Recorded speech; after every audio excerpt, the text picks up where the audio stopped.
मेरा नाम डॉक्टर सैयद हुसैन जैदी है।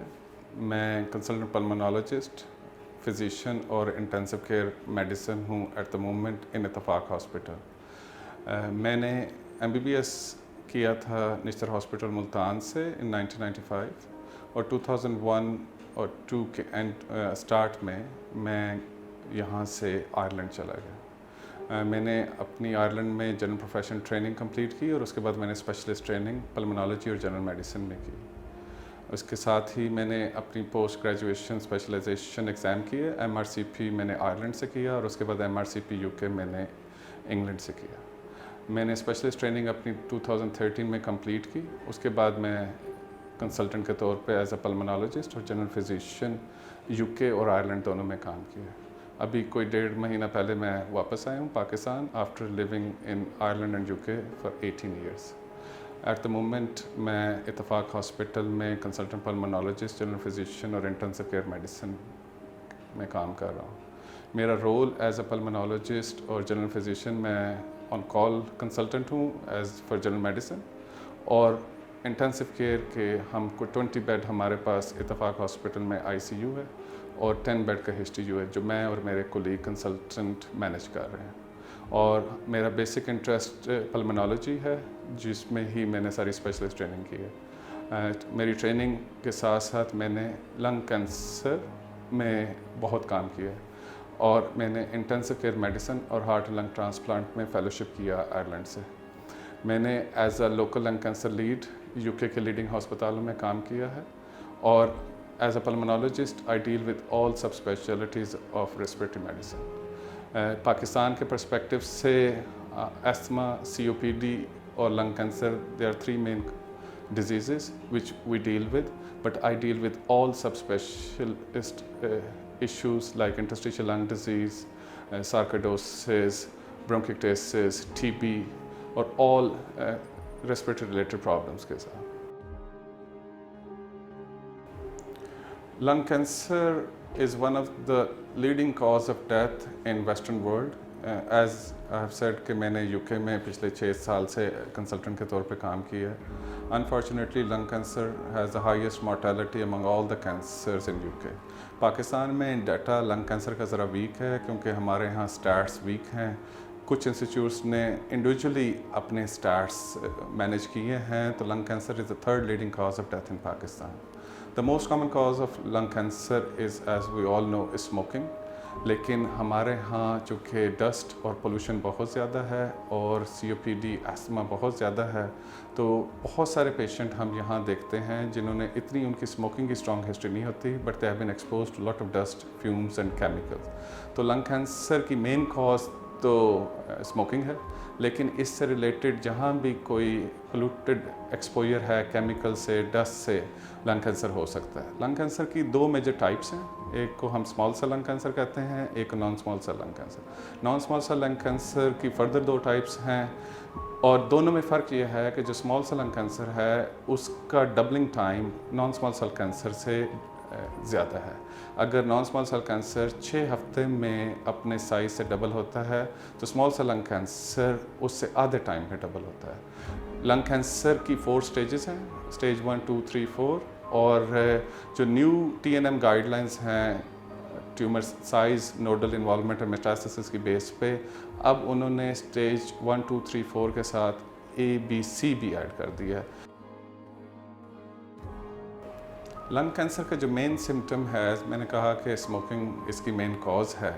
मेन सिम्टम्स है कि आपको शॉर्टनेस ऑफ ब्रेथ होती है, कि आपको सांस चढ़ना शुरू हो जाता है, आपको कफ भी हो सकती है, आपको थूक में खून आना शुरू हो सकता है, आपको हल्का हल्का बुखार आना शुरू हो सकता है, आपको रात को स्वेटिंग होना शुरू हो जाती है, आपका वेट लॉस होना शुरू हो जाता है। अगर ऐसा कोई भी सिम्टम हो जो इससे पहले आपने कभी फेस नहीं किया हो, आप यकदम आप देखते हैं कि आज से 2 हफ्ते पहले आप 400-500 यार्ड पहले चल सकते थे और यकदम आप देखते हैं कि मैं 100 से 200 यार्ड भी नहीं चल सकता, तो आपको कॉन्शियस होना चाहिए देयर समथिंग गोइंग ऑन। अगर आपने नोटिस किया है कि आपको थूक के अंदर खून आना शुरू हो गया है, ये भी बड़ा एक इम्पॉर्टेंट साइन है। और अगर आपको कफ आना शुरू हो गई, आपको टेम्परेचर होना शुरू हो गया है, हमें अपने पहली फुर्सत में अपने डॉक्टर से रब्ता करना चाहिए, ताकि लंग कैंसर बाज़-औक़ात सिर्फ एक सिंपल चेस्ट एक्सरे से भी हम डिटेक्ट कर लेते हैं। लेकिन जितना हम अपने सिम्पटम्स को इग्नोर करेंगे, जितना हम डिले करेंगे, उतनी ही तेज़ी से कैंसर स्प्रेड करता है। तो अगर हमें कोई अनयूजुअल पल्मोनोलॉजी का सिम्पटम हो, जैसे शॉर्टनेस ऑफ ब्रेथ, कफ और फीवर, नाइट स्वेटिंग और हेमाप्टिसिस, जिसको हम खून आना बलगम में कहते हैं, अगर ये सारे सिम्टम में से कोई भी सिम्टम हो तो पहली फुर्सत में अपने डॉक्टर से रब्ता करें, और एक सिंपल एक्सरे से हो सकता है हम लंग कैंसर को बड़ी जल्दी डिटेक्ट कर लें। इन्वेस्टिगेशन आगे इसका कॉम्प्लिकेटेड प्रोसेस है, जो कि एक ट्रेंड पल्मोनोलॉजिस्ट ही आपको एडवाइस कर सकता है। तो कोशिश करें कि कैंसर स्पेशलिस्ट या ट्रेंड पल्मोनोलॉजिस्ट को, अगर आपको ये सारे सिम्टम्स हो, कि how do we measure the stages, ये लंग्स ट्यूमर की लोकेशन, उसके साइज़, उसकी लिम्फ नोड इन्वॉल्वमेंट और उसके मेटास्टेसाइज। मेटास्टेसाइज का मतलब है कि कैंसर अपने ओरिजिनल ऑर्गन से निकल के कहीं और चला गया, कि ये हो सकता है अगर राइट लंग में मेन कैंसर है, वो दूसरे लंग में उसका मेटास्टेसाइज हो जाए, या एक्स्ट्रा थोरेसिक कि वो लंग से बाहर एब्डोमेन में भी जा सकता है, जिसमें लीवर बड़ा कॉमन ऑर्गन है, और आपकी स्पाइन में भी जा सकता है, ब्रेन में भी जा सकता है। Anywhere in the body lung cancer can metastasize. इसकी ट्रीटमेंट्स बेस्ड करती है दो चीज़ों पे, एक इसकी स्टेजिंग पे और एक आपकी पेशेंट की परफॉर्मेंस स्टेटस, कि उसको फिजिकली वो कितना स्ट्रॉन्ग है। तो हमारा मेन एस्पेक्ट है कि पेशेंट को अवेयर करें कि कैसे लंग कैंसर को मैनेज करना है। पेशेंट का ख्याल होता है कि कैंसर हो गया तो आप इसका कोई इलाज नहीं है, ये बिल्कुल गलत ख्याल है।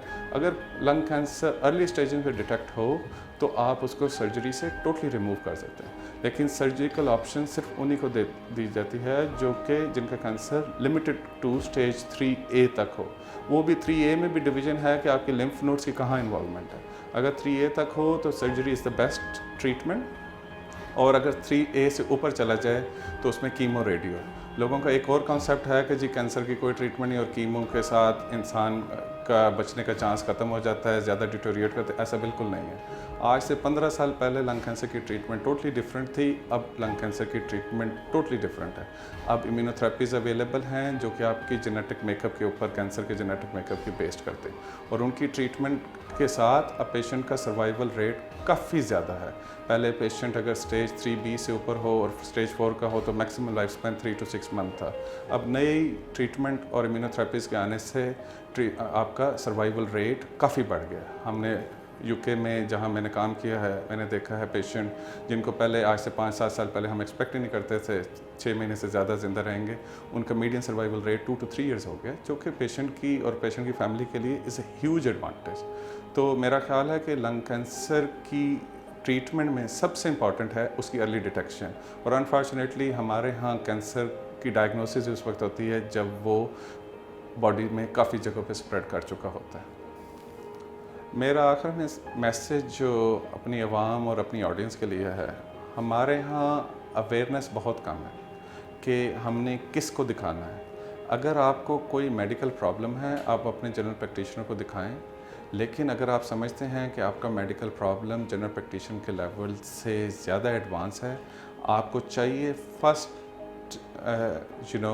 इंस्टेंस में किसी स्पेशलिस्ट को दिखाएं। स्पेशलिस्ट अब तो पाकिस्तान में मेडिसिन बहुत एडवांस हो चुकी है, हर स्पेशलिटी के स्पेशलिस्ट ट्रेनिंग अवेलेबल है और हर स्पेशलिटी में स्पेशलिस्ट अवेलेबल है।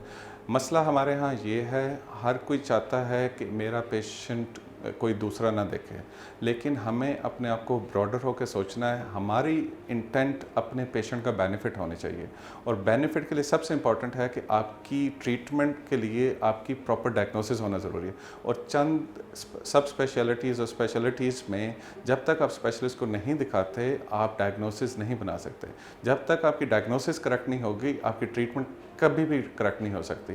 तो मेरा मैसेज यही है कि अगर आपको कोई ऐसा प्रॉब्लम है जो आप समझते हैं कि बढ़ता जा रहा है और उसका कोई अभी तक हल नहीं जनरल प्रैक्टिशनर ढूंढ सका, तो आप किसी प्रॉपर स्पेशलिस्ट को दिखाएं, ताकि आपकी राइट डायग्नोसिस हो और आपकी राइट ट्रीटमेंट राइट टाइम पे स्टार्ट हो। बाज़ औक़ात हम चीज़ों को बहुत डिले कर देते हैं और उस डिले का नुकसान हमें ही होता है और किसी को नहीं होता।